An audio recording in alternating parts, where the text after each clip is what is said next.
Hi, this is Ashley from Ice Systems Australasia. Just going to give you a quick run through how to set up the rod on this limit switch. Now, if you listen carefully, you've got one click, two clicks. So if you have a look here, I'm just rotating that by hand. One click, and then the second click is on the way back. Now you want the first click, you want the second click to happen just before it rests against the backstop pin.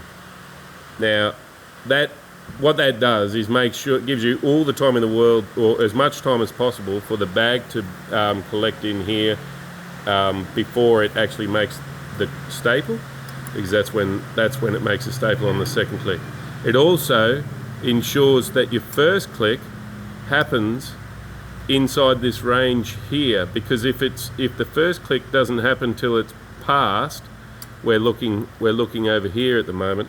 If you watch the end of the rod there, if the first click happens out there or even just here, the plastic bag can just go past it without activating the switch at all, and so it's not going to make a staple at all. So and the best way to make sure that the first click is good is just focus on the second click. Now, the way that you adjust that is by just backing off this screw here, put a slotted screwdriver into here, and the way I do it is I basically hold them both together like that, back that one off, and then pivot it like that. So you're holding the block and you're pivoting the shaft at the same time, and adjust it so that and just basically you want it's usually just off dead straight to the slot in the bracket in the clamp. Now, if also just take note of the orientation of this clamp.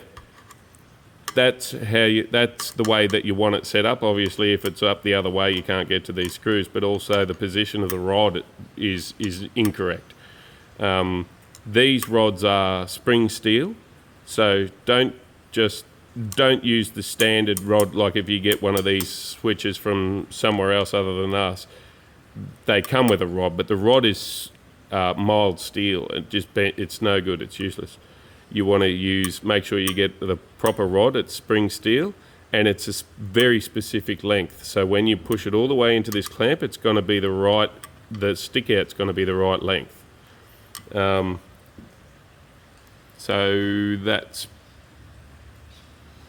pretty much it.